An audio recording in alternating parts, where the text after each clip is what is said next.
అప్పుల పాలు చేసే పరిస్థితిలోకి నెట్టేస్తుందని, ఆ పరిస్థితి ఎప్పుడు రాకుండా చెయ్యాలి అని చెప్పి తాపత్రయపడి ఆరోగ్యశ్రీ పరిధిని ఏకంగా 3,300 ప్రొసీజర్లకు తీసుకొని పోయి ఏకంగా 25 లక్షల దాకా ప్రతి పేదవాడికి ఉచితంగా ఆరోగ్యశ్రీ అందేట్టుగా చేసి ప్రతి గవర్నమెంట్ హాస్పిటల్లోనూ నాడు నేడు పనులతో ఆ హాస్పిటల్ రూపురేఖలన్నీ మార్చి ప్రతి గవర్నమెంట్ హాస్పిటల్లోనూ 0 వేకెన్సీ పాలసీ తీసుకొని వచ్చి జాతీయంగా చూస్తే స్పెషలిస్ట్ డాక్టర్ల కొరత 61%, 61% ఉంటే మన రాష్ట్రానికి వచ్చేసరికి స్పెషలిస్ట్ డాక్టర్ల కొరత మన రాష్ట్రంలో కేవలం 4% లోపే.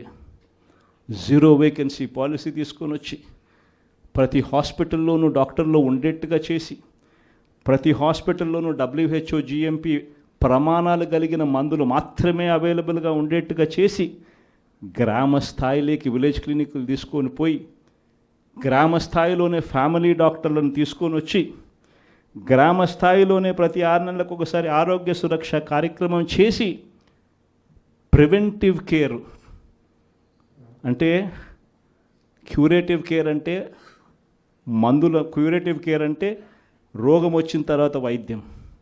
ప్రివెంటివ్ కేర్ అంటే మనిషికి మొదటి దశలోనే అంటే ఆ షుగర్ సరిగ్గా హ్యాండిల్ చేయకపోతే ఆ షుగర్ వల్ల కిడ్నీ సమస్యలు, మనిషికి బీపీ, ఆ బీపీని సరిగ్గా హ్యాండిల్ చేయకపోతే గుండెపోటు, అటువంటివన్నీ ఇనీషియల్ స్టేజెస్లోనే గ్రామ స్థాయిలోనే మనిషికి రాకుండా చేసే గొప్ప అడుగులు పడడం ఎప్పుడు జరిగాయనంటే వైఎస్ఆర్సీపీ హయాంలో.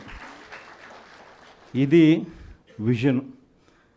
రైతుకి ఇబ్బంది రాకుండా రైతుని చెయ్యి పట్టుకొని నడిపించే పరిస్థితి ఉండాలని ఒక అగ్రికల్చరల్ గ్రాడ్యుయేట్ను ఆర్బీకే కేంద్రంగా అక్కడే కూర్చోబెట్టడం విజన్.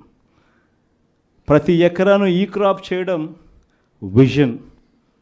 ప్రతి ఎకరా ఈ క్రాప్ చేయడమే కాకుండా ప్రతి ఎకరాకు రైతుకు తోడుగా ఉంటూ ఆ రైతు ఇన్సూరెన్స్ చేసుకోకపోయినా ఆటోమేటిక్గా రైతుకు విపత్తు వచ్చినప్పుడు ఇన్సూరెన్స్ అనేది ఆటోమేటిక్గా రైతుకు వచ్చేట్టుగా ఉచిత పంటల బీమా తీసుకొని రావడం ఒక విజన్.